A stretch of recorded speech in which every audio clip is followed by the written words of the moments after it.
विश्वेश्वर प्रसाद कोइरालाद्वारा लिखित जेल जर्नलको 7औं भागमा हामी आज वाचन गर्दैछौँ।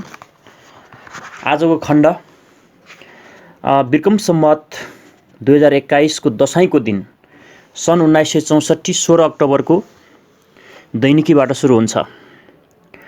दशैं रमाइलो भयो, आमा आउनुभयो, टिका लगाइदिनु भयो। यहाँ हामी 6 जनाले आपसमा टिका लगायौँ। आमा आएकोले बडो उत्साह लाग्यो मलाई। विराटनगरमा सबैजनालाई बेसै छ रे। सुशीलाको स्वास्थ्यमा सुधार हुँदैछ रे। नोनाको टिबीको राम्रो स्वास्थ्यमा सुधार हुँदैछ रे। सुषमाले स्कुल जोइन गरिन् रे। छुटेर विराटनगर पुगेको 2 दिनभित्रै उनी दुब्लाएकी छैनन् रे। पर्सि फेरि भेट हुन्छ 2-3 गते साबिक बमोजिम। आजको भेट विजयादशमीका लागि आमाले डाक्टर गिरीलाई फोन गरेपछि विशेष सुविधाबाट पाइयो रे।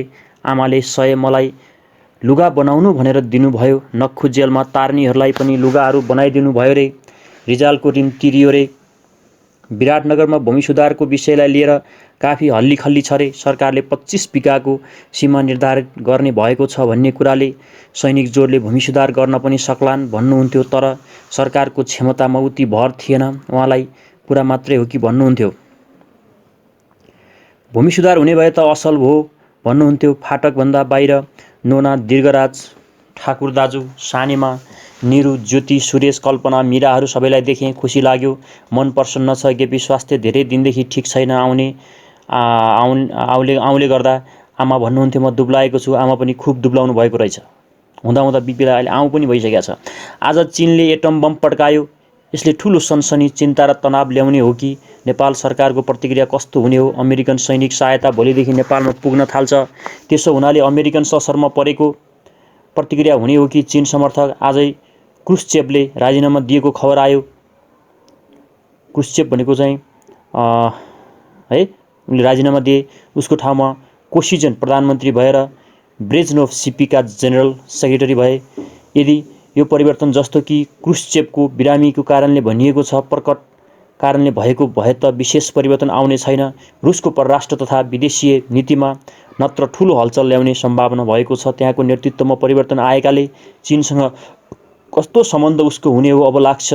त्यसमा केही सुधार त आउला। त्यसो भयो भने हिन्दुस्तानमा पनि रुसको कस्तो रवैया हुने हो?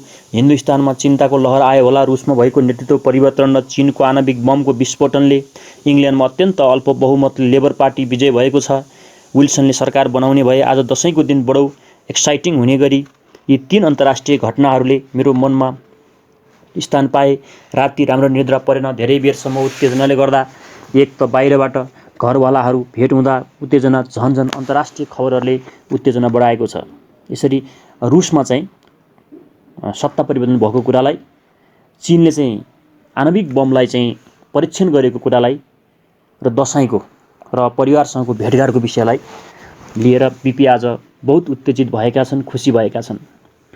कार्तिक 1 2021 आउँले दुःख दियो। पढ्न लेख्न मन लागेन। पेट गडबड हुने बित्तिकै मेरो मन पनि बडो विचलित हुन्छ। गणेश मानजीको जस्तो छैन। जस्तो सुकै पेट खराब भए तापनि उहाँको प्रोग्राममा केही पनि फरक आउँदैन। कार्तिक 2 भेट्ने दिन भएकाले आमासँग आज भेट भयो। आमा मलाई भेट्दा र फाटक्नेर बिदा भएर जाने बखत पँगालो मार्नुहुन्छ। म बडो दर्बित हुन्छु। 68-69 उमेर भएकी आमाको उत्साह र साहस देखेर दङ्ग हुन्छु। लाग्छ उहाँहरूको मुकाबिलामा हामी आउन सक्दैनौँ। आज भेट हुँदा कुराकानीका लागि पनि केही कुरा थिएन। जति थियो अस्ति दशैंको दिन सिद्धाइसकेका थियौँ। आमा भन्नुहुन्थ्यो काठमाडौँ रमाइलो रहेछ र उहाँलाई बस्ने पनि मन थियो यहाँ केही दिन, तर घरलाई छाड्न चाहनुहुन्न भन्नुहुन्थ्यो। म भइन भने व्यवस्था हुँदैन। नोनाको राम्रो हेरविचार गर्नु छ। सुशीलालाई पनि हेर्नुपर्छ रे। फाटक बाहिर रोसा रेखाहरू थिए। रेखा पहिलेकी जस्ती नै रहेछिन्, उज्याली र राम्री। यी 4 वर्षमा केही फरक आएको पाइन उनमा। यसो त रोसामा पनि केही फरक पाइँदैन यसो टाढाबाट हेर्दा। तर 4 वर्षको भीषण अनुभवले भने भित्रभित्रै उनमा ठुलो परिवर्तन आयो होला, जस्तो कि हाम्रो परिवारका सबैमा आयो होला। नक्खु जेलमा सबैलाई ठिक छ रे। तारिणी र श्रीभद्र भने एकदम दुब्लाएका छन् रे। कार्तिक 3 मा उहाँ लेख्नुहुन्छ आमा र घरका सबैलाई सम्झिरहेँ। केही गर्न मन लागेन। त्यसो हुनाले लुगा धोएँ। उदासका दिन नभएका हुन्। यद्यपि शरद ऋतुको प्रकृतिको अनुहार अत्यन्त मनोरम भएको छ। कार्तिक 4 मा लेख्नुहुन्छ आज आमा विराटनगरबाट फर्किनु भयो होला। विराटनगर फर्किनुभयो होला। मनमा एक प्रकारको निश्चिन्तता आयो। आमा या सुशीला काठमाडौँमा रहँदा मलाई कुन्नी किन दुश्चिन्ता र उद्विग्नता रहन्छ। उनीहरू सुरक्षित हुँदैनन् यहाँ। विराटनगरमा अरू कुनै ठाउँमा उनीहरूको सुरक्षा बेसी होला भन्ने विश्वास लाग्छ। आजकल मेरो लेखाइ फेरि ठप्प भएको छ। एउटा लघु उपन्यास बडो तेजीका साथ थालेको थिएँ। 80 पेज 3 दिनमै सिद्ध्याइसकिएको थियो, तर त्यसपछि रुकै छु। बा आमा र सौतेली छोराको त्रिभुज। आमा र छोरो जो पहिले प्रेमी थिए, आपसमा कलेजमा पढ्दा बा र आमाले केही अंशमा आफ्ना कुरा भनिसकेका छन्। आमाको वैवाहिक स्थितिमा आफूलाई एडजस्ट गर्न थालेको स्वर्ण वर्णन लेख्नु छ। 175 पेजको किताब हुनेछ, तर अहिले आएर चटक्क थामिएको छु। कथा मेरो आफ्नो माध्यम हो क्यार। साहित्यमा उपन्यासको बृहत आयोजना मेरो हटबडे प्रवृत्तिको प्रतिकूल पर्छ क्यारे। इन्टेन्स मुडमा एकैचोटि जति लेख्न सक्यो त्यति मात्र म भ्याउँछु। त्यसो हुनाले कथा, कहानी, साना साना निबन्ध र लेख, व्यक्तिगत संस्मरण आदिमा मेरो कलम सुगमतासँग चल्छ। मूलत मेरो आर्किटेक्चरल माइन्ड छैन भन्न सकिन्छ। भावप्रधान मानिस भएकाले तीव्र वेगको अभिव्यक्तिमा मात्र म प्रस्फुटित हुन सक्छु। कविको लक्षण हो यो, तर कविताका लागि मेरो सङ्गीत र ध्वनिका प्रति चाहिने प्रवृत्ति र शिक्षा भएन। 7 गते, कार्तिकको 7 गते उहाँ लेख्नुहुन्छ, हिन्दुस्तानको हालत बडो नराम्रो छ। आर्थिक, सामाजिक, राजनीतिक दृष्टिबाट 17 वर्षसम्म नेहरूले एकछत्र राज्य गरे। अङ्ग्रेजबाट पाएको सुसङ्गठित शासन व्यवस्थालाई उत्तराधिकारीमा पाएर 17 वर्षको अविच्छिन्न शासन एउटै व्यक्ति तथा एउटै पार्टीको हातमा रह्यो। त्यस्तो सुयोग इतिहासमा विरलै उपलब्ध हुन्छ। विशेष गरेर वर्तमानकालको जस्तो सङ्क्रमणकालमा हिन्दुस्तानमा भौतिक तथा बौद्धिक सामग्रीहरू प्रशस्त छन्। विकासशील अर्थव्यवस्था भए तापनि नवोदित राष्ट्रहरूको दाँजोमा उपेक्षा योग्य थिएन। अङ्ग्रेजहरूले भारत छाडेर जाँदा यहाँको राष्ट्रिय आन्दोलनले पनि आफ्नो लामो अवधिमा एउटै सुसङ्गठित रूप लिइसकेको थियो र अन्तर्राष्ट्रिय जगतमा राष्ट्रिय अधिकारका लागि लड्नेहरूका लागि उदाहरण प्रस्तुत गर्थ्यो। यद्यपि भारतको विभाजनले अधिकारको हस्तान्तरणलाई चोखो भन्न सकिन्न तथा पूर्ण शान्तमय ढङ्गबाट यो सुसम्पन्न भयो पनि भन्न सकिन्न। तैपनि अपेक्षाकृत त्यो शान्तिपूर्ण हस्तान्तरण थियो, जसमा अधिकार छाडेर जाने विदेशी शासक तथा अधिकार प्राप्त गर्ने स्वदेशी शासक वर्गमा आपसी सौहार्द्रताको सम्बन्ध स्थापित भयो। अधिकारको हस्तान्तरणबाट गान्धी, नेहरू आदि राष्ट्रिय नेताहरूको जादुले जनता वंशीभूत भए र यदि त्यस जादुलाई राम्ररी प्रयोग गर्न सकेको भए जनताबाट ठूलो बलिदान तथा सहयोग प्राप्त गर्न नसकिने पनि थिएन। यस पृष्ठभूमिमा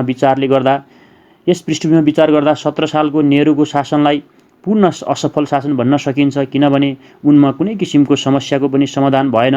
बरु 17 वर्षको अवधिमा उनले वसियतको रूपमा प्राप्त गरेको प्राप्त मूलधन क्यापिटललाई बढाउनेको सट्टा छिनतिर बढाउँदै गए। काश्मीरको समस्या जस्ताको तस्तै रह्यो। पाकिस्तानसँग सम्बन्ध राम्रो हुन सकेन। चीन शत्रु भएर निस्कियो। एसिया, अफ्रिकामा भारतको प्रतिष्ठा लुप्तप्राय छ। देशको आर्थिक अवस्था दयनीय छ कि अमेरिकन मद्दत नभएको भए अहिले भारतमा भयङ्कर दुर्भिक्ष भएर ठूलो उत्पात हुने थियो। तुलनात्मक दृष्टिबाट भारतको आर्थिक विकास अत्यन्त मध्यम छ। जनसङ्ख्याको वृद्धिले भयङ्कर सम्भावनापट्टि सङ्केत गर्दछ। बर्माबाट भारतीयहरू निकालिँदैछन्। लङ्कामा भारतीयहरूको दुरावस्था छ। नेपालमा भारतको प्रतिष्ठा माटोमा मिलेको छ। त्यसैगरी जहाँ जहाँ भारतीयहरू गएर बसेका छन्, अफ्रिकामा त्यहाँबाट खेद्दिने भएका छन् जस्तो लाग्छ। सामरिक दृष्टिबाट भारत जस्तो खोक्रो रहेछ, त्यसको प्रमाण 2 वर्ष पहिले चिनियाहरूले प्राप्त गरेको सफलताले प्रमाणित गरिदिएको छ। भारतका जाति र प्रान्तहरूमा आपसी सद्भाव र भावनात्मक एकताको नितान्त अभाव छ। नागाहरूलाई सन्तुष्ट पार्न असमर्थ भएका छन्। दक्षिणहरूको पनि बीचबीचमा स्वतन्त्र हुने भन्ने आवाज सुनिन्छ। काङ्ग्रेस पार्टीको सङ्गठन अत्यन्त कमजोर भएको छ। विरोधी पार्टीमध्ये कुनै पनि त्यस्तो सङ्गठन छैन जसले हिन्दुस्तानको राजनीतिलाई सम्हाल्न सक्छ। कुनै पनि बढ्न सकेनन्, आदि आदि आदि। उनले नेहरूको 17 वर्षको शासनलाई मूल्याङ्कन गरेका छन्, समीक्षा गरेका छन्। उनले पूर्ण रूपले नेहरू असफल भएको भनेका छन्। उनले के भनेका छन् भने बेलायतले जसरी भारतलाई स्वतन्त्रता दिएर गयो त्यो चाहिँ तुलनात्मक रूपले एकदमै सौहार्दपूर्ण थियो र अधिकार हस्तान्तरण गरेर राम्रो सुसङ्गठित अवस्थामा छोडेर गएको थियो, तर त्यसलाई पनि नेहरूले सम्हाल्न सकेनन् भनेर उनले नेहरूका चाहिँ विभिन्न गल्तीहरू उम्ल्याएका छन्। जस्तो नेपालमा भारतको प्रतिष्ठा माटोमा मिलेको छ भनेका छन्। भारतमै काङ्ग्रेस कमजोर भएको छ। त्यहाँका शक्ति, राष्ट्र र सम्प्रदाय बीचको भावनात्मक सम्बन्ध कमजोर छ र विदेशी सहयोग, अमेरिकाले सहयोग नगर्यो भने भारत सकिन्थ्यो अथवा भारतमा भयङ्कर ठुलो समस्या हुने लगायतका आलोचना गरेका छन्। फेरि उनी लेख्छन्, किन यसो भयो होला? मुख्यतः मलाई लाग्छ हिन्दुस्तानको संस्कृति नै बडो दोषपूर्ण छ। यस संस्कृतिमा सामाजिकताको भावना बडो अल्प छ। व्यक्तिवादको प्रोत्साहन यसमा बढी छ। आत्मामा अत्यधिक जोड दिएकोले यस संस्कृतिको सुन्दर रूप एस्थेटिक छ, कलात्मक, किनभने व्यक्तिवादको प्रोत्साहनले कला र सुरुचिको स्रोत अकुण्ठित रहेको छ यसमा। तर व्यावहारिक दृष्टिबाट यो संस्कृति असांसारिक दर्शनमा आधारित भएकाले सामाजिक छैन र नैतिक पनि छैन। मलाई एउटा गम्भीर दोष लाग्छ असांसारिकतामा अव्यावहारिकताको दोषको अतिरिक्त त्यो गम्भीर दोष के भने असांसारिकता, किनभने अव्यावहारिक भएकाले मानव जीवनलाई ढोङ्गी, पाखण्डपूर्ण, हाइपोक्रेटिक बनाउँछ। मानव जीवनले आफ्नो निर्वाहका लागि पनि ढोगको आचरण गर्नुपर्छ त्यस संस्कृतिमा जसमा संसारलाई तुच्छ र माया मानिएको छ। मलाई लाग्छ भारतीय संस्कृतिको सबभन्दा ठुलो दोष कपटाचारको प्रोत्साहन हो। भारतीयहरू बडो ढोगी हुन्छन्, यही कारणले हो कि भारतीयहरू खुला हृदयका हुन नसकेकोले आफ्नो आचरणबाट विदेशमा राम्रो प्रभाव पार्न सकेका छैनन्। यिनले भारतीयहरूको चाहिँ संस्कारको विरोध गरेका छन्। उनले भन्छन् भारतीय संस्कृतिको सबभन्दा ठुलो दोष भनेको कपटाचारको प्रोत्साहन। उनीहरूले कपटी काम गर्छन्। भारतीयहरू बडो ढोगी हुन्छन्, यही कारण हो कि भारतीयहरू खुला हृदयका हुन नसकेकाले आफ्नो आचरणबाट विदेशमा राम्रो प्रभाव पर्न सकेको छैन। यद्यपि कैयौँ पिँढीदेखि त्यहाँ तिनीहरू बसोबास गर्दै आएका छन्। राष्ट्रिय आन्दोलनको दरम्यानमा राष्ट्रिय भावनाको जागृतिले भारतवासीहरूको संस्कृतिमा जुन ह्युमिलिटी हुनुपर्ने कि भारतीय संस्कृतिमा ह्युमिलिटीलाई चरित्र गुण मानिएको छैन। उदाहरणस्वरूप ब्राह्मणको दर्प त्यो मारिदिएको छ। उनीहरू आफूलाई सबभन्दा ठुलो सभ्यताका वाहक ठान्दछन्, त्यो नै उनको गल्ती हो भन्छन् उनीहरूले। भारतीय अहिले पनि त्यस्तै छ, उनीहरू आफूलाई ढोगी ठान्छन्। यो त त्यस्तो मौलिक दोष हो राष्ट्रिय सांस्कृतिक चरित्रको जसले गर्दा 3000 वर्षको लामो इतिहासमा भारतले कहिले पनि विदेशीहरूको आक्रमणबाट देशलाई राम्ररी रक्षा गर्न सकेन। कुन्नी हुनको आक्रमणको के भयो र देश कहिले पनि एउटा राजनीतिक सूत्रमा बाँधिएन। अङ्ग्रेज शासनकालभन्दा पूर्व कि जसमा नेहरूमा या अरू कसैले पनि केही गर्न सक्दैनथे। यस मौलिक दोषको अतिरिक्त अरू पनि कन्टेम्पोरी कारणहरू छन् जसले गर्दा भारतको उन्नतिको समग्र उपादानमा प्रस्तुत थिए। अङ्ग्रेजले छाडे जाँदा मुख्य कारण मलाई लाग्छ भारतले राष्ट्रिय जीवन उसको चिरै परेको छ। एक राष्ट्रिय आन्दोलनको चिरा परेको व्यक्तित्व, अहिंसात्मक आन्दोलन शुद्ध राजनीतिक अधिकारका लागि एउटा चिरा परेको दुर्गुणले आवृत हुन्छ, किनभने राजनीति छदम अथवा प्रकट रूपबाट हिंसाको मध्यममाथि प्रयोग हो। अहिंसाको कुरा गरेर राजनीतिमा चिरा परेको व्यक्तित्वको सृष्टि गर्छ। कपटाचार पनि जो कि हिन्दुस्तानको राष्ट्रिय आन्दोलनको गति भएको छ। अङ्ग्रेजहरूले अनेक कारणबाट भारतलाई छाड्नु पर्यो हो, ती कारणमध्ये भारतको बलियो राष्ट्रिय आन्दोलन पनि एक हो भन्छन् उनी है। भारतको विशाल चाहिँ राष्ट्रिय आन्दोलन पनि एउटा भयो र जनभावना पनि एउटा प्रमुख कारण हुन सक्छ। तर बर्मा, श्रीलङ्का नि र अफ्रिकाका उपनिवेशहरू नि जे होस्, हिन्दुस्तानीहरूलाई अहिंसाको राजनीतिक प्रयोगको सफलताको प्रमाण आफ्नो स्वतन्त्रताले दिएको छ भन्ने भ्रम पर्न गएको छ। एउटा राष्ट्रिय उनले के भन्छन् भने भारत उनीहरूको आन्दोलनले स्वतन्त्र भएको होइन, यो विविध कारणले हो। जस्तो यदि भारतीयहरूले लडेर चाहिँ स्वतन्त्र भएका हौँ भनेर ठान्छन् भने त्यो श्रीलङ्का के हो त? श्रीलङ्का पनि त स्वतन्त्र भयो। त्यसै गरी तपाईँको चाहिँ बर्मा के हो, अफ्रिका के हो, कोही पनि लडेर भएका होइनन् नि। यो त स्वाभाविक रूपले संयुक्त राष्ट्रसङ्घको स्थापना भएपछि ब्रिटिसले छोडेर गएको हो। भारतीयहरू लडेर चाहिँ जितेको होइनन् भन्ने कुरा चाहिँ यहाँ स्पष्ट हुन्छ। हिन्दुस्तान जसले अरबौं रुपैयाँ सैनिक सङ्गठन र आयोजनामा प्रतिवर्ष खर्च गर्छ, आर्थिक विकासमा बाधा पारेर पनि उसको राष्ट्रपिता अहिंसाको अवतार गान्धी छन्। योभन्दा ठुलो विरोधाचार अरू के हुन सक्छ? नेता नेहरू र नेहरूको एउटा कारण भयो। यो कारण के हो त भन्दा एउटा त्यो उनीहरू विद्रोह गरेर स्वतन्त्र भएका छैनन् कि तत्कालीन परिवेशले गर्दा चाहिँ भारत स्वतन्त्र भएको भन्ने कुरा उनले स्पष्ट पारेका छन्। नम्बर 2, नेता नेहरू र नेहरूको पार्टी काङ्ग्रेस आपसमा एक नहुन सकेका पृथक तत्त्व थिए। त्यसो हुनाले चिरा परेको व्यक्तित्व दुवैको बन्न गयो। नेताको र सङ्गठनको नेहरूको व्यक्तिगत प्रतिष्ठा प्राप्त नगरेर पार्टीले अधिकारशीन हुन सक्दैनथ्यो। त्यसो हुनाले नेहरूको उसमा खाँचो थियो। त्यस्तै नेहरूलाई पनि आफ्नो नेतृत्वका लागि सङ्गठनको आवश्यकता थियो। उनको अभूतपूर्ण जनप्रियता रिक्ततामा सक्रिय हुन सक्दैनथ्यो। पार्टीको माध्यमको अभावमा एउटालाई अर्काको आवश्यकता भए पनि दुवैको दृष्टिकोण भिन्न भिन्नै थियो। काङ्ग्रेसको समाजवाद नेहरूको शर्त काङ्ग्रेसले स्वीकार गरेको हो उनको सेवा प्राप्त गर्नका खातिर, तर हृदय भने समाजवादमा छैन। पार्टीको नेहरूले पनि आफ्नो समाजवादलाई पन्यालो पार्नु परेको थियो। पार्टीलाई त्यो कुरा सर्वस्वीकार्य बनाउनका खातिर नेहरूले गर्दा काङ्ग्रेसले जो सायद पूर्ण रूपले राष्ट्रिय हितको ख्याल राख्ने र आफ्नो शुद्ध राष्ट्रिय नीति बनाउने थिए, त्यसो गर्न सकेन। काङ्ग्रेसले गर्दा नेहरू पनि त्रिशङ्कु भएर रहे। त्यस्तो स्थितिले गर्दा जुन नेतृत्व पार्टी र त्यसको नेताले राष्ट्रलाई दिनुपर्थ्यो त्यो दिन सकेन। हिन्दुस्तानको कन्टेम्पोरी दुर्भाग्य त्यही हो। मेरो आफ्नो अनुभव छ कि जनतालाई नेतृत्व चाहिन्छ। असल नेतृत्वमा जनताले आफ्नो तर्फबाट गर्नुपर्ने काममा त्रुटि ल्याउँदैन। नेतृत्व नै स्प्लिट पर्सनालिटीको भयो भने जनता अन्यलमा पर्छ। भारतीय जनता अहिले अन्यलमा छन्। यसरी उनले नेहरूको चाहिँ शासनको असफलतालाई उल्लेख गरेका छन्। अब उनी कार्तिकको 9 गते लेख्छन्, हेबरसोल्डको मर्किङ्स किताब यता प्रकाशित भएको छ, जसको आलोचनाहरूमा निकै चर्चा छ। केही आलोचनाहरू मैले पनि पढ्न पाएँ। उनीहरूसँग 1960 मा मेरो भेट भएको थियो, जब म संयुक्त राष्ट्रसङ्घमा भाग लिन गएको थिएँ। उनको शान्त र गम्भीर तथा मृदु स्वभावले मलाई प्रभावित पारेको थियो। यद्यपि मलाई उनी अपेक्षाकृत ठन्डा व्यक्तित्ववाला पुरुष जस्ता लाग्थे। उष्णताको अभाव भएको व्यक्तित्व, जस्तो कि ब्राह्मणहरूको आदर्श मानिएको छ। दुब्ला पातला भएकाले उनी धोतीमा तिलक तथा यज्ञोपवीतका साथ पुरा ब्राह्मण लाग्ने थिए। तर उनको समीपमा सौहार्द तथा आत्मीयताको न्यानो पाइन्नथ्यो। र उनको अफिस, जहाँ म उनलाई भेट्न गएको थिएँ, पनि उनकै व्यक्तित्वको अनुरूप ठन्डा र सजावटबाट शून्य एउटा विशुद्ध कार्यस्थल, एकदम युद्धस्थल जस्तो अनावश्यक वस्तुबाट रिक्त थियो। जुन देशबाट उनी आएका थिए, त्यहाँका मान्छेहरूमा एक प्रकारको चिसो व्यक्तित्व पाइन्छ। मेरो त्यहाँको 1 सप्ताहको बसाइबाट एउटा प्रमुख अवसर मैले लिएर आएँ। असर के हो भने त्यहाँको चिसोपन मानिस तथा प्रकृति दुवैको। त्यसो हुनाले हेबरसोल्डको भनेको उनी संयुक्त राष्ट्रसङ्घका महासचिव है त्यति बेलाका, हेबरसोल्डको शान्त र भावुकताविहीन व्यक्तित्व उनको राष्ट्रिय चरित्र गुण होला। मार्किङ्समा उनको अन्तर्व्यक्तित्व प्रतिबिम्बित हुन्छ।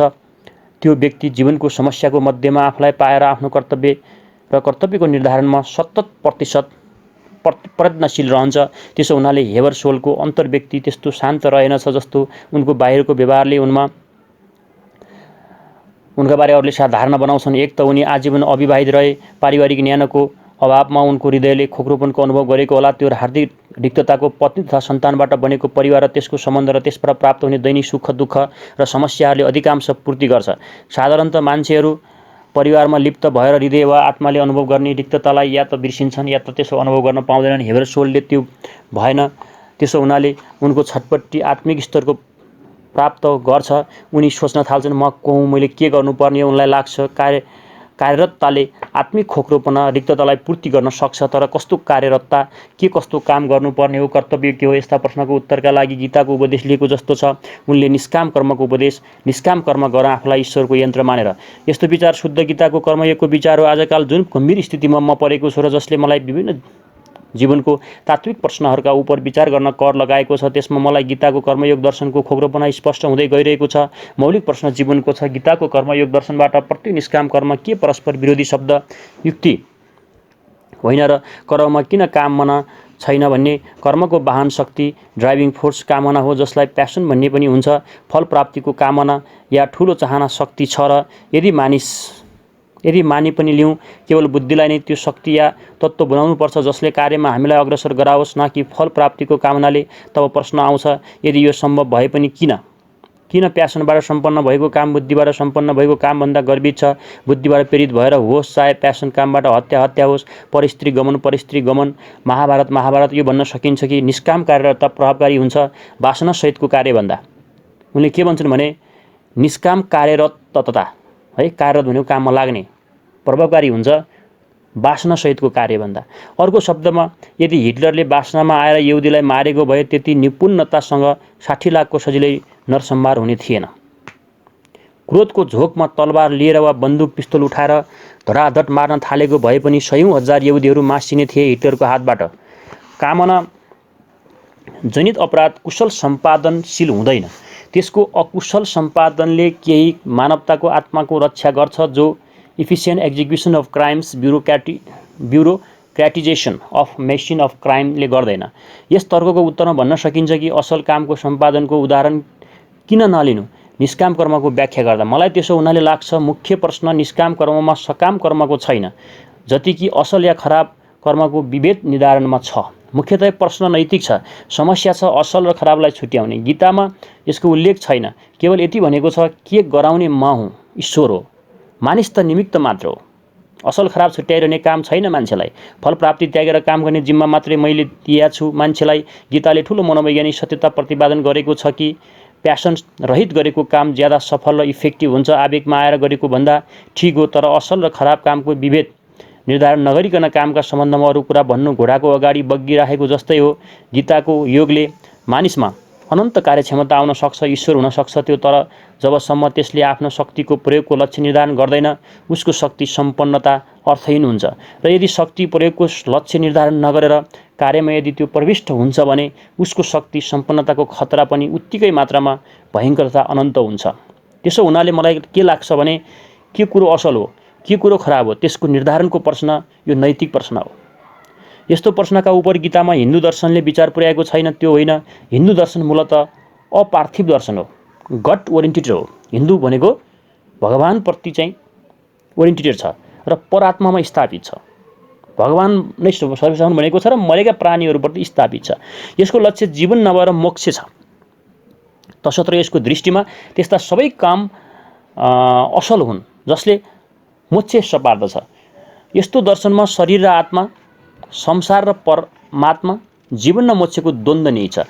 उनले यो हिन्दू धर्मको बारेमा विश्लेषण के गरेका छन् भने हिन्दू धर्ममा खासमा चाहिँ मरेका परात्माहरूमध्येमा चाहिँ परात्माहरूलाई चाहिँ केन्द्रबिन्दुमा राखिएको छ र उनले के भनेका छन् भने हिन्दू धर्ममा चाहिँ भगवान नै सर्वेश्वरबा हुन् भनेर चाहिँ व्याख्या गरिएको हुन्छ र मोक्ष प्राप्तिमा सबै कुराहरू केन्द्रित हुन्छ। यस द्वन्द्वमा यस जीवन र मोक्षबीच द्वन्द्व हुन्छ हिन्दू धर्ममा, र यस द्वन्द्वमा आत्मा र परात्मा, मोक्षको सुरक्षा, तिनीहरूको पोषणमाथि जोड पनि निहित छ। साथै संसार र शरीर तत्त्वको डिफ्रिसिएसन, अवमूल्यन पनि। त्यसो हुनाले हिन्दू दर्शनको दृष्टिमा असल वा खराब सामाजिक कुरा होइन। त्यसो हुनाले नैतिकता जसको मूल्याङ्कन समाजको आधारमा हुन्छ हिन्दू दर्शनको विषय होइन। हिन्दू दर्शन तसर्थ अमोरल छ। असल कार्य तथा खराब कार्यको विवेचना संसारको स्तरमा यसले गर्दैन। गीताको कर्मवादी दर्शनमा यस प्रकारको नैतिकताको विवेचना नभएकाले यस दर्शनले शक्ति सम्पन्नतामा मात्र जोड दिएको छ, मध्यममा मात्र, उद्देश्यमा होइन। यदि उद्देश्यलाई सामाजिक अर्थमा लिने हो भने निष्काम कर्मको दर्शन या अर्को असङ्गति छ। या त यो भन्नुपर्छ कि कर्म गर्नलाई गर्नुपर्छ, एक्सन फर एक्सन सेक, त्यसको अर्को कुनै लक्ष्य छैन। यस्तो तर्क युक्तिसँग लाग्दैन, किनभने हेतुरहित कार्य निरर्थक भएकाले त्यसमा मानिस किन प्रवृत्त हुने। र यदि कार्यको कुनै हेतु छ, लक्ष्य छ भने लक्ष्य प्राप्तिमा सफलता वा विफलताको प्रभाव मान्छेमा पर्छ। भोजन गर्नलाई मात्र खाने हो भने त कुरै भएन, तर यदि भोजन जीवन धारण हेतुले गर्ने हो भने त्यस कार्यको असर नपरिरहँदैन। सफलता र असफलताको माप लिनै पर्छ। कुनै कामको लेखाजोखा गर्दा र त्यही माप कामनाको प्रारम्भ हो। त्यसो हुनाले निष्कामको अर्थमा एउटा एकदम निष्कर्म हो या त्यो एउटा निरर्थक शब्दाडम्बर हो। निष्काम कर्मको अर्थ निष्कर्ष हो भने तर्कको युक्ति सङ्गति बुझेर हिन्दू दर्शनले अर्को पक्ष पनि लिएको छ, त्यो हो सन्यास, जसको अर्थको पूर्ण कर्म निवृत्ति हो। तर सन्यास दर्शन पनि तर्कको असङ्गतिले पीडित छ। पूर्ण कर्म निवृत्तिको अर्थ हो जीवनबाट मुक्ति, मृत्यु। जीवन धारण गर्नका लागि मात्र पनि केही कमसेकम न्यूनतम कर्म गर्न पर्छ, भोजन खानै पर्यो। सन्यासीहरूले क्षुधा निवारण गर्नका लागि माग्ने वृत्ति लिएका छन्। माग्नु पनि कर्म हो र साथै यदि नमागेर पनि बट वृक्ष तल पसेको सन्यासीले भोजन पाउँछ भने पनि उसका लागि चाहिने त्यो अल्प भोजन प्राप्त गर्नका लागि अरू कतिले कार्यरत हुनैपर्छ। किसानले कमसेकम अन्न त उब्जाइदिनु पर्यो र गृहिणीले त्यस अन्नलाई पकाएर सन्यासीको निकट पुर्याइदिनु पर्यो। सन्यासीको निष्कर्मताको आधार अरू अनेकानेक प्राणीहरूको आफ्नो आवश्यकताभन्दा बढी गर्नु परेको कर्म हुन जान्छ। त्यसो हुनाले सन्यासको सिद्धान्तमा त एकदम युक्तिसँग छैन, या त्यो मृत्यु दर्शन हो जुन दर्शनले जीवनलाई कुनै प्रकारको सहायता उपलब्ध गराउन सक्दैन। तर्कको दृष्टिबाट भने सन्यास युक्तिसँग छ, मोक्षको सर्वोपरि लक्ष्यको सिद्धान्तसँग, जो हिन्दू दर्शनको मुख्य वस्तु हो। तर बाँच्नका लागि दर्शन चाहिएको छ, मर्नको लागि होइन।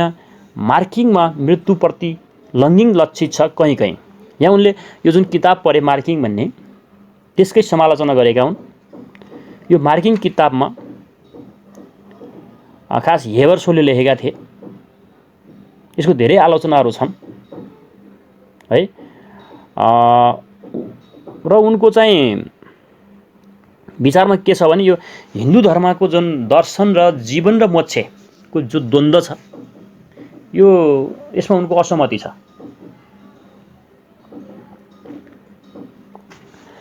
है। र यसमा उनले आफ्नो धेरै कुरा राखेका छन्। जस्तो उनले भनेका छन् कि तर्कको दृष्टिबाट भने सन्यास युक्तिसँग छ, मोक्षको सर्वोपरि लक्ष्यको सिद्धान्तसँग, जो हिन्दू दर्शनको मुख्य वस्तु हो। तर बाँच्नका लागि दर्शन चाहिएको, मर्नका लागि होइन। यसको मतलब उनले के भन्छ भने जेसुकै दर्शन भए पनि त्यो व्यवहारिक हुनुपर्छ, जीवनका लागि हुनुपर्छ। जस्तो मदन भण्डारीले पनि भनेका छन् नि, जीवन के अरे सिद्धान्त भनेको जीवनका लागि हो, जीवन चाहिँ सिद्धान्तको लागि होइन भनेका छ नि, त्यही कुरा मिल्न आउँछ। यहाँ मदन भण्डारी र विवरण मिलेको छ।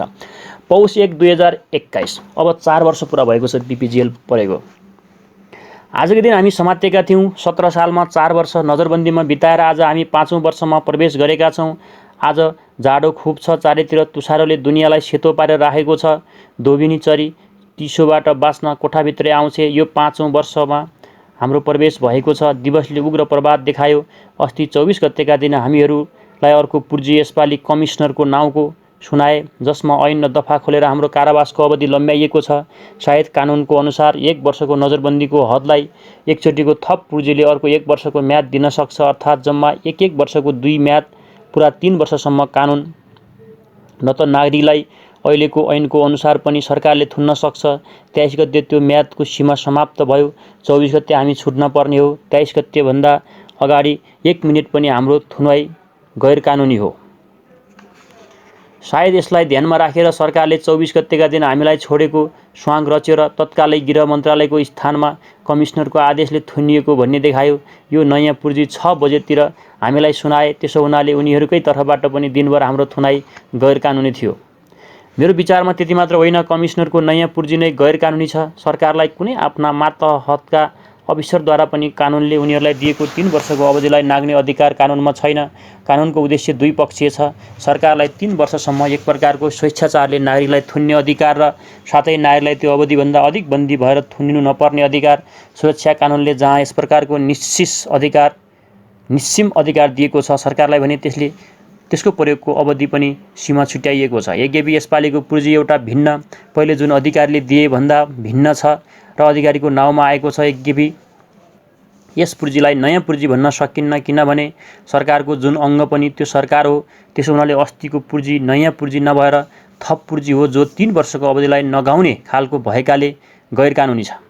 यदि यो अर्थ नलाउने हो भने कानुनले जुन सीमा निर्धारण गरेको छ, 3 वर्षको अवधिको आखिरी सीमा, त्यो निरर्थक हुनेछ र सरकारलाई अनन्तकालसम्म नागरिकलाई थुनेर राख्ने अधिकार सुरक्षा कानुनले दिएको छ भन्ने अर्थ लाग्छ। कानुनको देशपूर्ण प्रयोग, देशपूर्ण अभिपर्याय। यसरी उनले जेल जर्नल सकाएका छन्। यसरी उनले खास लेखेको चाहिँ नि दैनिकीहरू यही समाप्त भएको छ। र अब परिशिष्ट भनेर त्यतिबेला उनले अरू लेखेका फाटफुट कुराहरू यहाँ राखिएको छ है। यहाँ लेखिएको छ कि डेली जर्नल 1 बुक भनेर। 1 वैशाखमा उनले इङ्ग्लिसमा लेखेका छन्, Sushila came to see me with Chetna. I passed 1 exceedingly pleasant hour with them. Chetana did not seem to recognize me. I too could not have recognized her. भनेर उनले 1 वैशाख भनेर लेखेका छन्, इङ्ग्लिसमा लेखेका छन्। यो पुरा पारिवारिक छ है। र उनले यहाँ इङ्ग्लिसमा लेखेका छन् 2018 को वैशाख 1 रहेछ। Today is New Year's Day. It has begun well with me. Today's visitors being Sushila, who has always bring benediction for me and Chetana. इङ्ग्लिसमा लेखेको कुरा यहाँ राखिएको छ। त्यसै 2 वैशाख 2018 मा पनि उनले केही कुरा लेखेका छन्। Today is the interview day. This practice has been introduced as a result of my hunger strike. There will be 2 days for interview in a month, 2nd and 16th of every month. Mother Sushila and Rosa came to see me. There was nothing much to talk. Mother is a little pulled down. She told me that in absence of male members, those of the female ones who are outside have to bear the brunt of life. I spent the whole day listlessly, did not do any work, read from the poems of Rabindranath Tagore and the short story of his. His stories are extremely inadequate. As a matter of fact, barring a few exceptions, they are no stories at all. They are just poetic fancy woven round a peg. उनले रविन्द्रनाथ टैगोरको कृतिमा पनि आलोचना गरेका छन्, समालोचना गरेका छन्। उनले भने खासै कविता जस्तै छैन भन्छन् उनले है। अर्को दिन भनेका छन् टुक ट्याप्स इन्जेक्सन। उनलाई टिबी लागेको थियो, ट्याप्स इन्जेक्सन लिए भनेका छन्।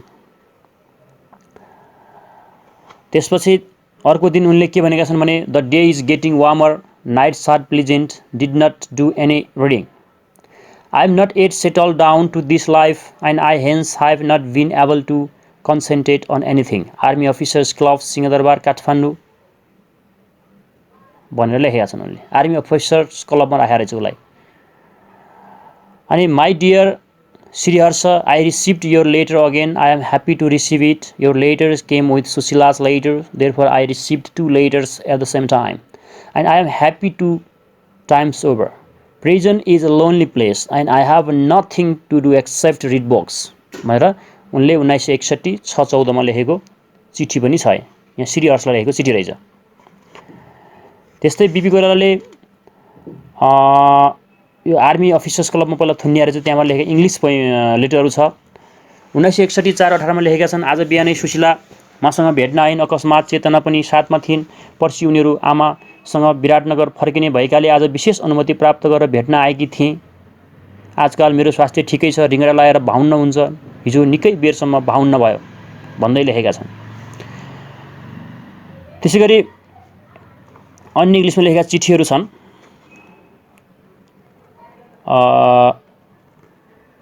बुनु र उसका छोराछोरीहरू आए बडो रमाइलो भयो। बाहिरको स्थिति राम्रो छ रे भनेर उनले 2020 माघको 2 गते लेखेका छन् है।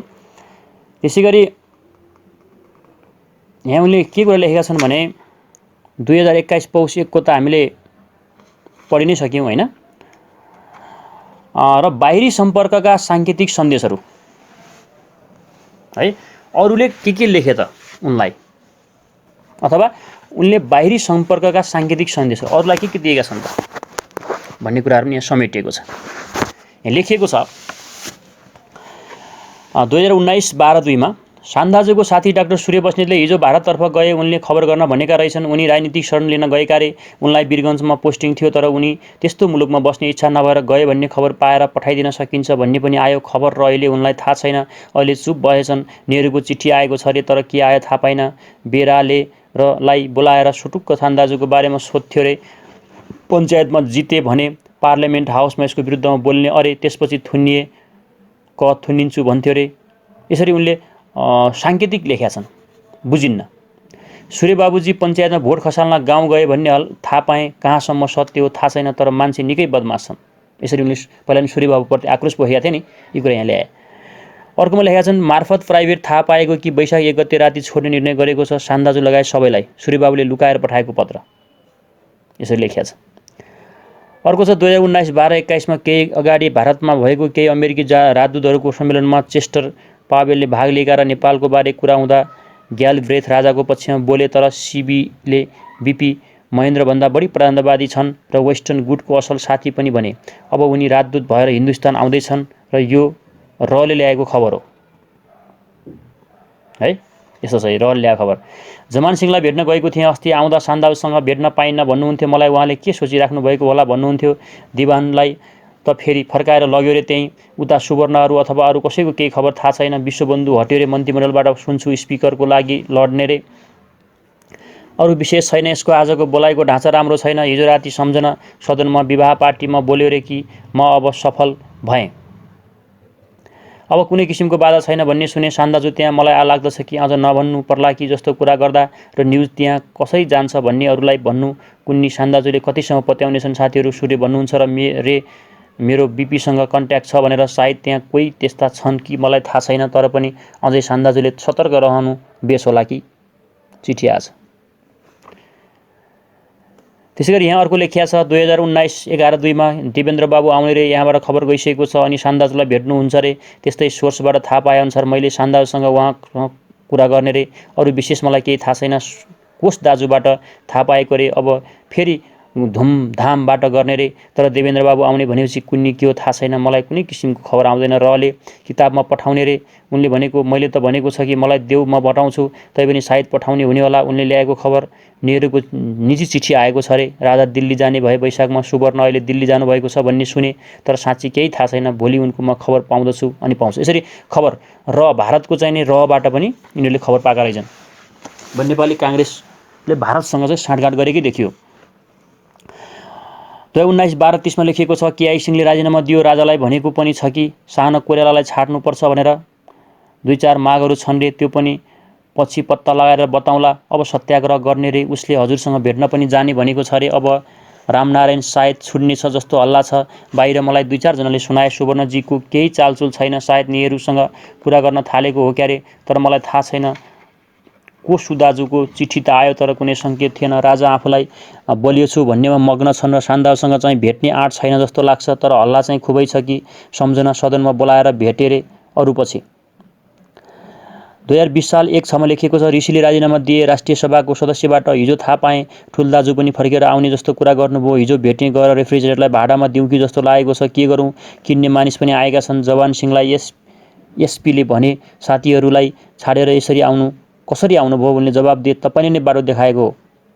2020 साल वैशाख 10 मा लेखिएको छ, केआई सिंहले सत्याग्रह गर्दैछन्। 15 गतेदेखि माग चाहिँ राजबन्दी छाडियोस् र पुरानो विधान लागू होस् भन्ने छ रे भन्ने सुने र रले भेटेका रहेछन् केआईलाई, तर अहिले अरूलाई डेट बताएको छैन। हदराजले भनेको कुरा गलत भयो। प्रेम भाटियाले भेटेछन्। शानदाजुको बारेमा सोद्धा फेरि पनि जवाब पाए चाहिने भन्दा बढी राख्दिन भने। यसरी चाहिँ रहको चाहिँ र केआई सिंहको सम्बन्ध देखाइएको छ। यहाँ हल्ला गराइएको हो सही हो, तर गणेशमानजीलाई शीतल निवासमा ल्याइ पिटेको खबर छ है वैशाख 15 मा। के हो, शानदाजुको घाँटी र नाक दुखेको कस्तो छ, डाक्टर साहबलाई बोलाइ देखाउनु पर्यो। म गएको थिएँ, उनले भने, मैले नहेरेको धेरै भयो, यसपटक बोलाइनु भए जाने थिएँ। मैले भने पद्म शमशेरको पालामा पनि यस्तै के भएको थियो रे भनेको छु। यसरी उनलाई आएको चिठीहरू छ है यिनीहरू। 2020 साल 1 महिना 17 गते लेखिएको छ, यो सब न्युज रले ल्याएको हो, तर मैले पठाउने तरिका बताएको छैन उनलाई। उनले किताबमा अबदेखि पठाउँछु भनेका छन्। त्यो घरको किताब होला र यस्ता चिन्ह होला, चिन्हदेखि माने लाग्छ। शानदाजुले पनि लेखे हुन्छ, तर मलाई चाहिँ त्यसै गरी पठाउने, शानदाजुले उता पठाउने खबर छ भने म भेट्छु र मलाई विराटनगर जानु भने लेखेर चिट दिएको। दिदीको किताब आयो भने विराटनगर जान्छु किताब लिएर, अनि उता पठाउँछु। म दाजुलाई भेटी कुरा गरौँला र रहले पनि भन्थे के गर्ने भन्ने कुरा। शानदाजुको केही बुझ्न पाए हुने थियो भन्थे। मैले भनेको छु म लामो पत्र लेख्नै सक्दिनँ भनेर। उनलाई कसरी थाहा दिएको छैन, नदेखि नै हो, तर अस्ति नै लेखेको जस्तो गरी सङ्केत दिएर लेखे बुझ्नेछन्। सङ्केतात्मक रहेछ र भारतको र नहुन पनि सक्छ है। र यो सब न्युज र रले ल्याएको भनिएको छ क्या, र भनेको र त्यो पनि हुनसक्छ। राष्ट्रिय पञ्चायतमा गरेको कुरा, पञ्चायतले सरकार विरोधी रूप लिएको छ। हिजो मन्त्रीहरू खुब रिसाए, अतः केही समस्याहरू सदस्यहरूले आजको बैठकमा खुला गर्ने र राजबन्दी छाड्ने र मन्त्रीहरूको तलब कम गर्ने प्रस्ताव ल्याउने भएका छन्। 2 यो सन्देशहरू है, सङ्केतहरू। अमेरिका र भारतका दूतावासका रे अरू भोलि फेरि बुझेर मात्रै राम्रो गरी बुझ्नु सङ्केत भयो। 2020 साल 1 महिना 18 गते लेखिएको छ, रले भनेको तरिका खतरनाक छ, किनभने यहाँ सबै कुरा राम्रै हेर्छन्। उनको सङ्केतलाई देखे भने अर्थ लाउन सक्छन्। अहिलेसम्म त तिम्रो तरिका नै ठिक छ, तर यो तरिकालाई कसैलाई नबताउनु। हिजो तिमीले पठाएकोमा पञ्चायतको कुरा बुझेँ, तर दूतावासको कुरा बुझिन मेटिया थियो। अबदेखि तिमीले लेख्दा भारतीय राजदूतलाई हदराज, नेहरूलाई उनका बाबु, अमेरिकी राजदूतलाई काली, दूतावासलाई बासा भनी लेख्नु। यो बिपिआरले पठाएको चिठी हो यो है, पत्र बुझिन्छन्। उनले सङ्केत यसरी दिए हेर्नु त, रले भनेको तरिका खतरनाक छ, किनभने यहाँ सबै कुरा राम्ररी हेर्छन्। उनको सङ्केतलाई देखे भने अर्थ लाउन सक्छन्। अहिलेसम्म त तिम्रो तरिका नै ठिक छ, तर यो तरिकालाई कसैलाई नबताउनु। तिमीले हिजो पठाएकोमा पञ्चायतको कुरा बुझेँ, तर दूतावासको कुरा बुझिन मेटिएको थियो। अबदेखि तिमीले लेख्दा भारतीय राजदूतलाई हदराज, नेहरूलाई उनका बाबु, अमेरिकी राजदूतलाई काली र दूतावासलाई बासा भनी लेख्नु। यहाँबाट म आफ्नो विचार के लेखु, तर बाहिरका साथीहरूले के गर्दैछन्, के सोध्दैछन् त्यो जान्न मन लागेको छ। कोसँग भेट्न सक्छौ भने भेट्नु, तर अहिले हतार छैन। तिमीले पठाएको खबर पाएँ। तिमीले 5 गते लेखेको वैशाख 1 गते रातिको बारेको खबर कति भरपर्दो हो। तिमीलाई खबर दिने विश्वस्त मानिस हुन् कि त्यसै उडन्ते किसिमका हुन्। तिमीले हिजो पठाएको खबरसँग तिम्रो 5 गतेको खबर मेल खाएको छैन। जमान सिंह माफी मागेर छुटेका हुन्। दिवान सिंहलाई फेरि फर्काएर ल्याए। सायद उनलाई उनको बाबुले सम्झायो क्या र, तर उनले 1 गते छुटिहाल्छु नि, किन माफी माग्नु भनेर मानेनन् होलान् कि जस्तो छ। 1 गतेको खबर उनलाई थाहा थियो, तर जमान सिंहलाई थाहा थिएन। दिवानमाथि हाम्रो भर अस्तिदेखि कम्ती भएको छ। अरूसँग पनि पुरा खुलेको छ। मैले दिवानसँग नि पुरा खुलेको थिएँ। दिवानले बिगार्ने हो कि जस्तो लागेको छ। अरू खबर भए पठाउनु, मलाई नुहाउने साबुन पठाइदेऊ। यसरी उनले पठाएका छन् बिपीले। र 25 गते लेखिएको छ, उनले कोडहरू है, हार्थ हिलटप, 65 इयर्स हार्डवर्क, लाइट, यो के लेखेको छ है, सुजाता उमा के लेखेको छ यहाँ बुझिएन। अनि फेरि 17 साल 12-25 मा लेखेको छ, हदराज भनेको अब भारतीय राजदूत हैन लिएर लाई अर्को कसलाई हो खाना डाकेर भनेको थियो फिक्रीले र मार्फत सोधेको छ उनले भनेअनुसार केआई सिंहले हजुरलाई छाड्नुपर्छ राजालाई भनेको छ यी सब त मैले पहिले पनि लेखिसकेको छु अरु त मैले केआई सिंहको बारेमा लेखेकै छु ए जनरलले हिजो सचिव र कमिसनरहरू सम्मुख बोल्दै श्री 5 को सरकारले थुनेका 18 महिना र सरकारबाट अधिकार प्राप्त व्यक्तिले थुनेका राजबन्दीलाई 3 वर्षमा छाड्नु पर्दछ भन्ने रमेशको खबर हो जवान सिंह दुवै खुबै चिन्ता लिएका छन् र शान्दाजुले के सोच्नु भयो भनेर अब माई डियर कल्पना भनेर चिठी लेखेका छन् कल्पनालाई I received your dateless letter a long time ago. I should have replied to it in the last month itself, but I have become so lazy these days that I have been postponing replying to you till today. Jail is a great corrupter of the morals. Jail चाहिँ नैतिकताको एउटा भ्रष्टीकरण हो because it makes its inmates lazy and irresponsible. I am learning this time from my own experience that it is only in freedom that one acquires virtues of character. This applies to a nation also. A nation without liberty can't be nation with character. यसरी उनले this paragraph scratched out च्यातिएको भेटाए के व्यक्तिले अवसर विशेषतामा यसै अकरण नै आफ्नो हृदयमा प्राप्त गर्छ चराचरा विश्वको स्वामित्व प्राण बन्ते रहस्यमयताको व्यक्तिगत अनुभूति यसलाई विराट अनुभूति महासागरिक संवेदनशीलताको संज्ञा दिएको छ विलियम जेम्सले र सायद जुन अनुभूतिको उपनिवेशहरूमा 6732 मा चर्चा छ यो यिनले एउटा समालोचना गरेका छन् है र यहाँ विभिन्न किसिमका चाहिने यहाँ के लेखेको छ the boy may be watched hence he can't go to you frequently only once in a week, say Monday or Saturday. Can you arrange a small transistor radio which can catch BBC with earphone? It should be small so that the boy can bring it in easily. उनले चाहिँ यहाँ code प्रयोग गरेर तपाईको चाहिँ radio मागिरहेछन् BBC सुन्नलाई है त्यहाँ दिइन्थ्यो नि केटाले बोकेर ल्याउने गरी झुक्क्या ल्याउन खोजेर रहेछन् To indicate separate words, give the number of letters in each word after the whole message written. And if the word has more than 10 letters, put a dash under the letter.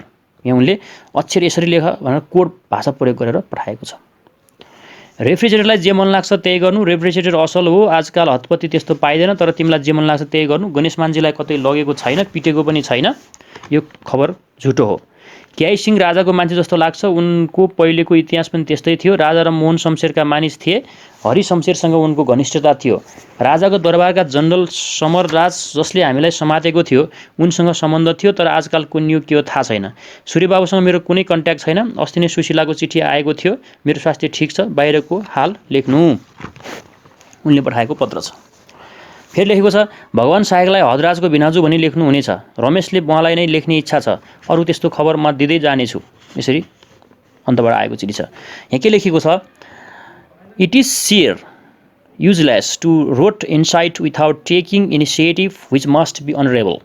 I see no harm in acknowledging as much if they serve order that they release you, but restrict in home, district at Kathmandu.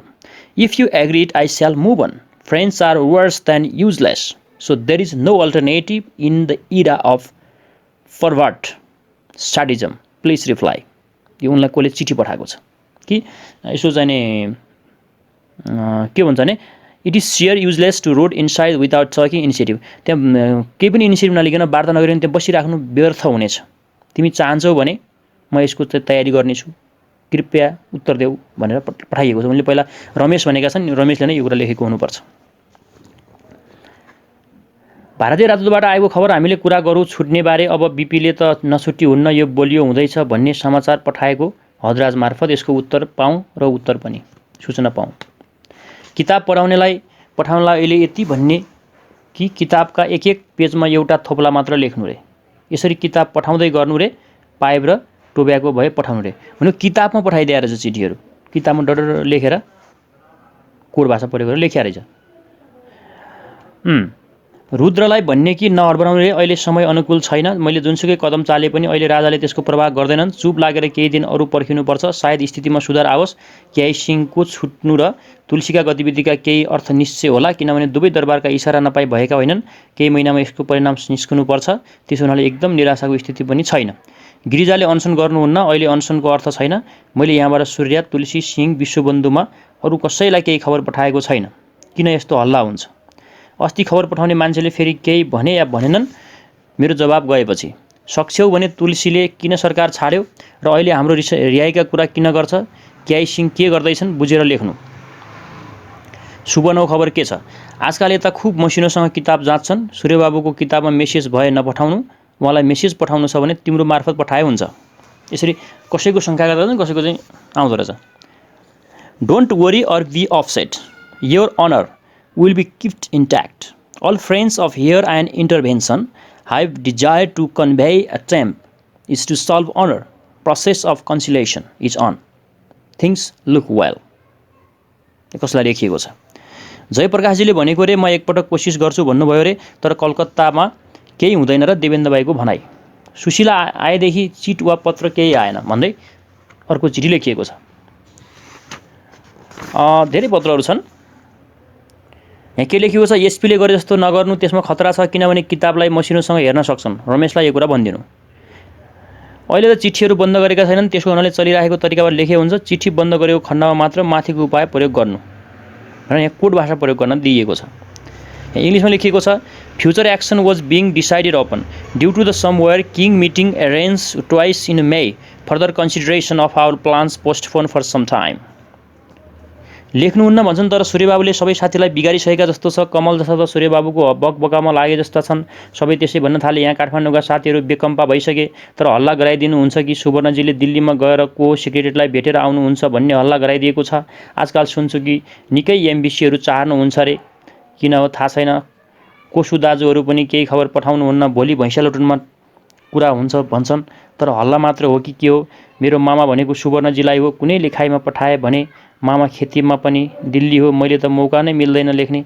यहाँ उनले के छ भने यो सुवर्णजीले केही काम गर्न सकेनन्, नेतृत्व दिन सकेनन् भनेर असन्तुष्टि छ है।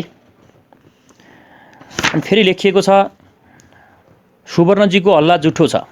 यो 2021 साल 2 महिना 2 गते लेखिएको छ। सुवर्णजीको हल्ला झुठो छ। आमालाई सोधी पठाएको थियो, थाहा छैन भन्नुभयो। डाक्टर त्रिवेणी आउनुभएको छ राजालाई भेट्ने रे। निधिजी पनि राजालाई भेट्न भनी बसिराख्नु भएको छ, महेन्द्र निधिजी, तर भेट हुन सकेको छैन। सुवर्णजीको फेरि दिल्ली जाने थियो रे, जानुभयो होला। ए दिदी त्यसैले नआएको हो कि जस्तो लाग्छ। उहाँको निधो अरू 3 महिना चुपचाप बस्नेछ, अखबारमा पनि विरोधमा नलेख्नेछ। राजा फेरि जान्छन् जापान, त्यसबेला एक रात दिल्ली बस्ने कुरा छ। देवेन्द्र बाबु पनि दिल्ली जानुभएको छ, त्यसैले दिदी नआएको हो जस्तो लाग्छ। अहिलेको हडतालमा शाहले उद्घाटन गरे, गिरी रगतको खोलो बगाउँछु भन्दैछ। राजालाई गिरीले भनेछ शाहले उद्घाटन गर्दैछ, सरकार के गर्ने भन्दा गर्न देऊ न त भनेछन्।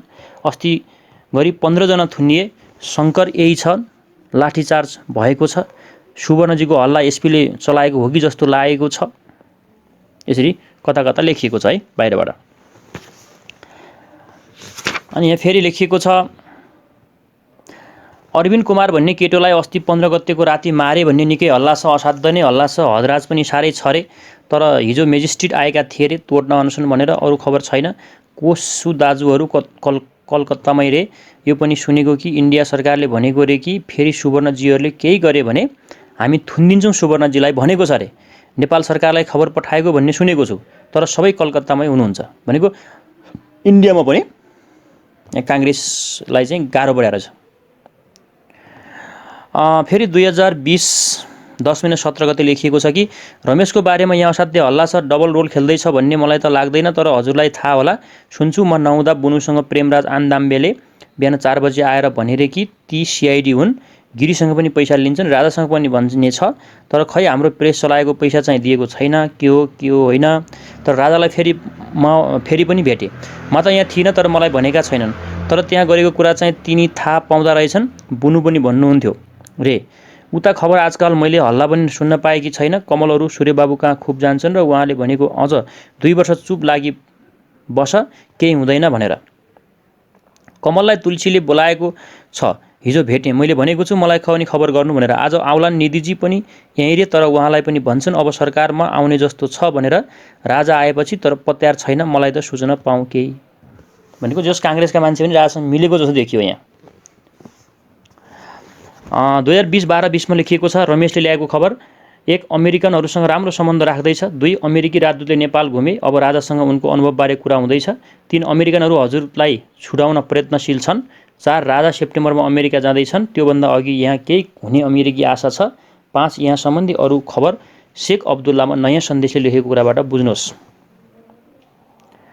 81 लेखिएको छ, पछि चिठीहरू बन्द गरे भने किताबबाट रमेशले खबर पठाउनेछन्। एसपीले पठाए जस्तो गरी जुन पन्नामा रहन्छ त्यसको नम्बर पेन्सिलले पहिलो पन्नामा लेखिदिन्छन् र मैले लेख्नु परेमा कि मन्जुनको भित्री कागजमा या साबनको कागजमा लेख्नेछु र त्यसमाथि सान्दाजु लेखौँला। अहिले 22 दिन जति भयो सुवर्णजी दिल्ली जानुभएको, अझै फर्किनु भएको छैन।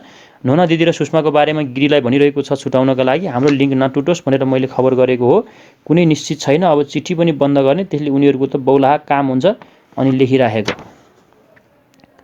माई अब्जर्भेसन भनेर लेखिएको छ, I don't agree with your reading that king feels weaken, rather he must be having a sense of victory. राजा अहिले चाहिँ हार स्वीकारेको छ अथवा कमजोर भएको छ भन्ने कुरामा म सहमत छैन, ऊ विजयको भावमा छ। Number 2, weakness of your actions stems from underestimating the enemy, who is a determined man and who has decided either to rule or abdicate. तिम्रो अनुभवमा चाहिँ त्यति ठिक छैन भन्ने कुरा हो। This wrong reading has made all your actions half-hearted. Wrong readings is responsible for policy weakness too. Your aim was compromise and your action tactics. I have feeling that your high-level decisions leak out to palace, which is then forewarned and is knowing of your action, and warning policy was further to be formed. There may be some leakage through high Indian sources. I can't charge all high Indian officers all high Indian officers about whose patriotism I have high doubt always. है, यहाँ पनि के कुरा छ भन्दाखेरि इन्डियनहरुमध्ये शंका छ, उनीहरूले सूचना लुकाउन सक्छन् है भन्ने कुरा हो। No likelihood of any talk by king with me, इच्छा छैन राजासँग चाहिँ कुरा गर्ने। I am not in the position to advise you from here, not knowing all facts of the situation. Subarna is a very dependable leader. I trust him. Communicate all this to him. This method of communication must be strictly between you and me alone. Write in invisible ink using code letters. Here are some code letters. उदाहरण छ, I am not going to Udaipur गरगाई लेख्नलाई के code बनाइदिएछन्। एलाई P लेख्ने अरे, एलाई P लेखेछन्, बीलाई S, हैन, सीलाई you, हैन, त्यसैगरी यामलाई वाई, यसरी कोड भाषा सिकाएका छन् है। 2020 7 लेखेको छ, कलकत्तामा मिटिङमा एउटा प्रस्ताव पेश गरेछन् के भनेर पुराना लिडरलाई छाट्ने भन्ने सब ठीक गरेछन् र त्यसपछि कोशु दाजुले सुवर्णजी कहाँ पुगी भन्नुभएछ अनि सुवर्णजीले कञ्चन र शशीलाई डाकेर सोध्नुभयो होइन भने झुट बोलेछन् र कोशुजीले ती सब कागज ल्याएर देखाउनु भयो, चुप लागे प्रमाण दिनुभएछ। दाजुलाई सीआईडी भनेर कुरा लाउने मामा जेठाको छोरा रहेछ, मामाको जेठा छोरा रहेछ, मैले सुनेको कुरा लेखेको छु, कोशुदाजुबाट नै थाहा पाएको छु भनेर विभिन्न किसिमका चिठीहरू ओहोरदोहोर भइरहेको छ यहाँ है। दिदीले जेपीलाई भेट्नुभयो, देवेन्द्र बाबुले लेख्नु भएको थियो कि भने भेट्नु भनेर राम्ररी बुझेर बाहिर खबर ल्याउनु, तिमी माथि सीआईडी होलान्, बडो सतर्क हुनुपर्छ, यहाँ खबर पठाउन, फर्केर आएपछि 4-5 दिनमा खबर पठाउनु भनेर फेरि 20/6/8 चिठी लेखिएको छ। त्यसै 20/4/28 लेखेको छ, सुने हजुरको राजसँग भेट भयो रे, हो कि होइन, रमेशलाई असाध्यै पिर परेको छ, मलाई यहाँबाट निस्कन नदिने 15 दिन रे, अनि मैले के थाहा पाइनँ भन्दछन्, त्यसैले यो पत्र पठाएको छु। डीपीले बोलाएको थियो मलाई तर म जान सकिनँ, किन बोलाएको थाहा छैन, हजुरको स्वास्थ्य कस्तो छ भनेर चिठी लेखेको छ। यसको उत्तर छ राजसँग भेट भएको छैन मेरो भनेर जवाब दिएको छ। हजुरले राजालाई लेखेको पत्र पनि हेरेछन् रे, तर हजुरले लिनुपर्ने थियो, त्यसमा लेखाइमा फरक पर्न गएको भएर भेट हुन नसकेको रे, अब फर्केर आएपछि फेरि रमेशको राजासँग भेट हुन्छ रे, हजुरसँग पनि उनी फेरि थल्लिएको भएर कतै जान सकेनन्। उनले कुरा बीपीले पहिला पनि उल्लेख गरिसकेका छन् नि त। त्यसैगरी फेरि अर्को चिठी लेखिएको छ, रमेशले राजालाई हिजो भेटे, 4:35 कुराकानी भयो रे, रमेशले यस विषयमा पत्र लेख्नेछन्, त्यसैले खबर गरेकी छु भनेर लेखिया छ। विभिन्न पत्रहरू ओहोरदोहोर भइराखेकै छ। रमेशलाई मैले के लेख्ने भन्दै 2020-04-07 लेखिएको छ। उनलाई 29 गतेको चिठीमा मैले सङ्केत दिइसकेको छु। सक्छन् भने उनले मसँग भेटुन् र राजासँग के कुरा भएछ मलाई भनुन्, तर सम्झौताको पक्षमा राजा छन् जस्तो लाग्दैन। यहाँ हामीहरूसँग व्यवहार झन्झन नराम्रो भएको छ, कडाइ बढेको छ। तारानीजीको चिठी मलाई दिएनन्, मैले उनलाई 29 गते लेखेको पठाएनन्। ऊ पक्षबाट कुनै पनि लक्षण म पाउँदिनँ। त्यसो हुनाले रमेश भ्रममा छन् जस्तो लाग्छ। अर्को शङ्का मलाई के छ भने तिम्रो र मेरो सूचनाको गुप्त आदान प्रदान छ कि छैन भन्ने बुझ्न पनि जाल रचेको छ। रमेश सोझा छन्। यस प्रकारको दरबारी छलको कुरा उनी बुझ्ने छैनन्, नत्र मेरो उत्तरको प्रतीक्षामा छन् भन्ने तात्पर्य के हो? म कसरी उत्तर दिन सक्छु? 29 गते नभई भन्ठानेका छन् उनीहरूले। सूर्यबाबुहरूले को के गति छ, ऋषिकेशको के छ भनेर प्रश्न सोधिएको छ। बिपीले पठाएको चिठी हो। अब यहाँ अर्को चाहिँ सुशील कोइरालाले लेखेको चिठी देखिन्छ।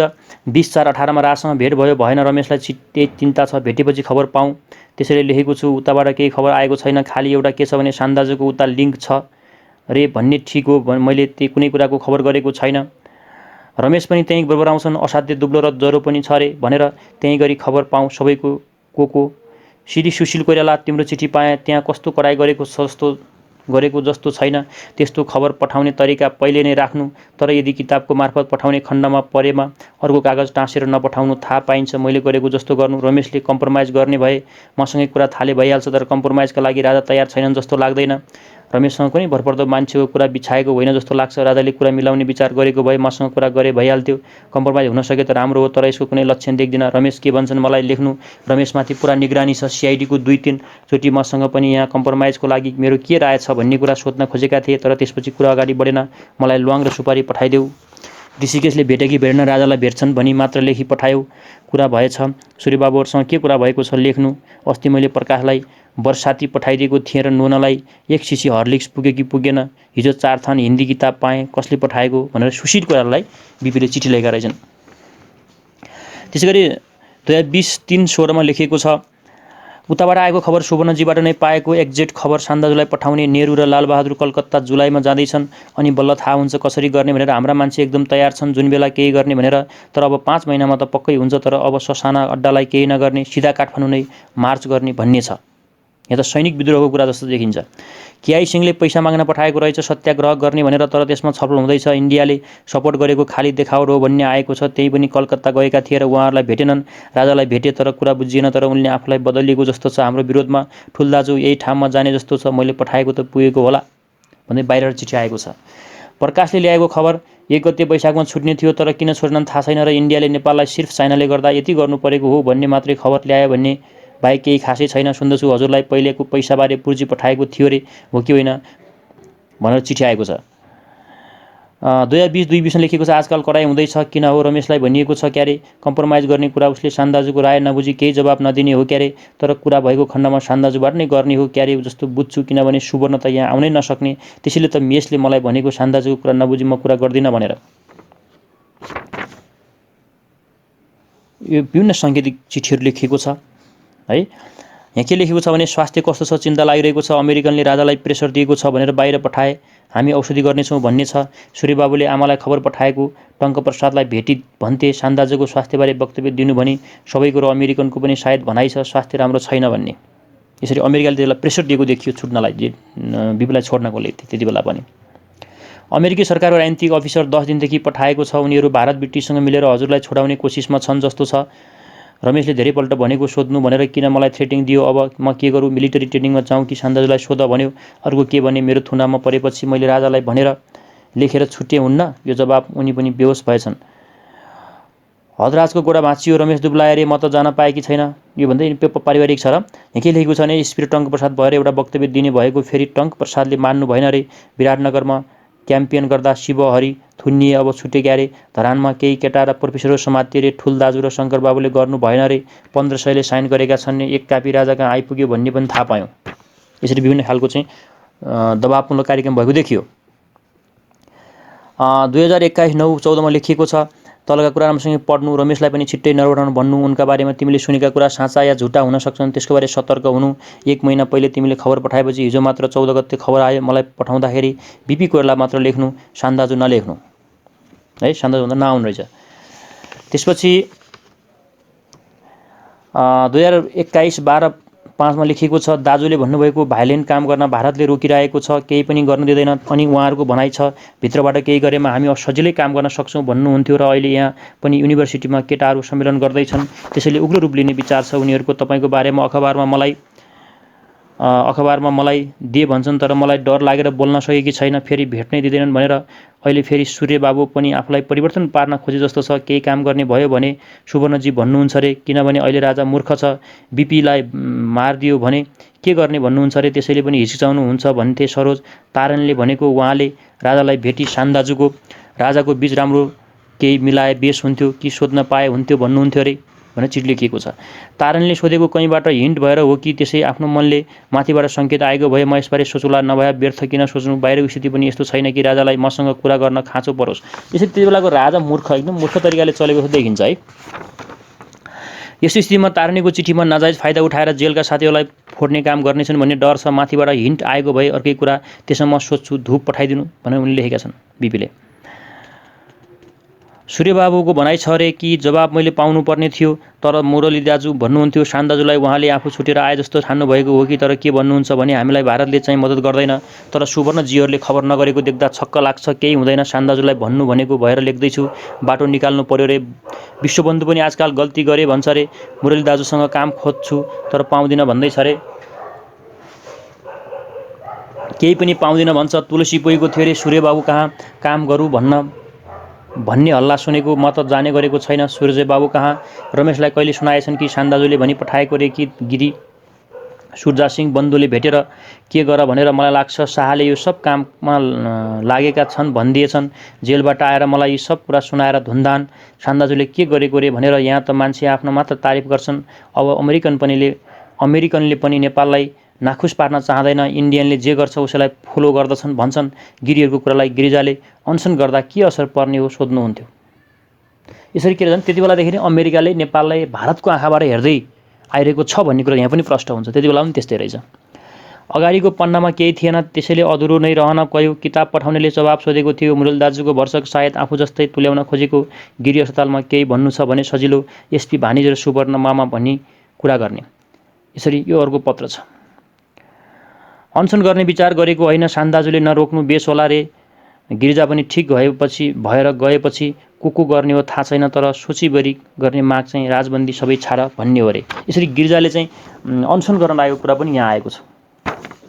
अब यहाँ एउटा चिठी छ सिंहदरबार काठमाडौँबाट लेखेको गृह मन्त्रालय विविध शाखा। महाशय, तपाईँ प्रधानमन्त्री हुनुभएको बखत बीपीलाई चाहिँ आएको चाहिँ चिठी रहेछ है गृह मन्त्रालयबाट। महाशय, तपाईँ प्रधानमन्त्री हुनुभएको बखत गणतन्त्र चिनको औपचारिक भवनमा जाँदा र जनरल एसेम्ब्लीमा जाँदा कुमारमणि आदि हस्ती केही सरकारी रुपैयाँ झिकिएको रहेछ। हिसाब बुझाउँदा श्री कुमारमणिले भ्रमणपछि बाँकी रहेको रुपैयाँ तपाईँकै रहेको ब्यौरा पेश गर्नुभएको छ। यस सम्बन्धमा उहाँसँग बुझ्दा सो दुवै रकम मेरो हस्तबारी भई लगेको, तर फर्केर आएपछि फुर्सद एकदम नहुँदा हिसाब लेख्न नपाई सरकारी रकम भएकोले भूपू प्रधानमन्त्री कहाँ नै राखेको सो लिएर हिसाब बुझाउनु अघि नै मन्त्रीमण्डल विघटन भइसकेकोले बाँकी रुपैयाँ अहिलेसम्म बुझाउन नसकेको र उहाँबाट सो रकम प्राप्त भएपछि मात्र बुझाउन सक्ने भन्ने जवाब दिनुभएकोले सो बाँकी सरकारी रुपैयाँ बुझाउने सम्बन्धमा तपाईँको के मन्तव्य छ जवाब दिन निर्देशनअनुसार अनुरोध छ। श्री बीपी कोइराला भूतपूर्व प्रधानमन्त्री भन्दै गृह मन्त्रालयको सचिवले चिठी लेखेका छन्। यहाँ के देखिन्छ भने उनको हिसाब किताब बाँकी थियो है भन्न आएको छ। यसरी एउटा चिठी छ। अनि अर्को लेखेको छ, नमस्ते हजुर, त्यहाँ त हजुरको सेवामा आउने यो मेरो यही एक मात्र चान्स होला जस्तो लाग्छ। मलाई खास यहाँ खटाइँदैन र सेवामा इन्फो पनि सायद यो आखिरी नै होला, तर विश्वास राख्नु होला यो सेवकले जीवनभर यहाँको आशाबाट निराशा हुने छैन। के गरौँ, घरमा 9 जवान प्राणीलाई यही सेवकको आधारमा तातो खोले खाइ बचाउनु परेको छ। म एकजनाले एक झम्का झिकी काठमाडौँ हल्लाइदिने शक्ति पनि थियो। गरिबसँग 4 पैसा छैन, बालबच्चाको चल्ली बिचल्ली हुने अलि जनसङ्ख्या जोडौँ, खर्च छैन, नत्र मिलिटरीमा पनि म जस्ता सेवकहरू निकै छन्। राजनीतिक पार्टीहरू भर नेपालका मुरदुई गरी बसेका छन्। हामीले कहीँ एक बाजी भसाक सरू मात्र गर्न सुके 7 सालको जस्तो भर नेपाल पर्जा र जुलुस सुरु भइहाल्नेवाला छ। 2-4 हजार मात्र पनि नभएको सेवक परे अफसोस देखा जाएगा। यहाँ ड्युटीमा मेजर ध्रुव नरसिंह राणाले मामालाई बोल्न हेर्न दिँदैन, खत्तम पार्ला भन्ने डर छ। तर हजुरसँग पनि लेखिदी बक्सेला भनी डराउँछ। खातामा हेरफेर होला जस्तो छ। 3-4 जाहेरी लेखी पठाएको छु भन्छ, त्यो मलाई थाहा छैन। सिइनसी रिसाई सुरट झिकी बक्सेला। म पनि 18 गते बहली हुन्छु। सेवकलाई कहिले खाना घटाउँछु भन्यो रे भन्ने सुनिन्छ। जे होस् 2-3 दिनलाई हजुरहरू शान्त रहिदिनु भोलि बक्सेला। यसरी कसैले चाप्लुसी गरेर हैन कुनै जागिरी हो जस्तो छ बिपीलाई चिठी लेखेको छ। यसरी जेल जर्नेलको वाचन यही समाप्त भएको छ है। र यो जेल जर्नेल 4 वर्षको जर्नल हैन कि जर्नल हो। 4 वर्षको बिपी चाहिँ सुन्दरीजल जेलमा हुँदाका दैनिकीहरूलाई समेटेर तयार पारिएको हो। यति समयसम्म साथ दिनुभएकोमा तपाईहरुलाई हार्दिक धन्यवाद छ। यसपछि हाम्रो बिपी कोइरालाद्वारा लिखित हिटलर र यहुदी को वाचन हुनेछ। त्यसको प्रतीक्षा गर्नुहोला। धन्यवाद।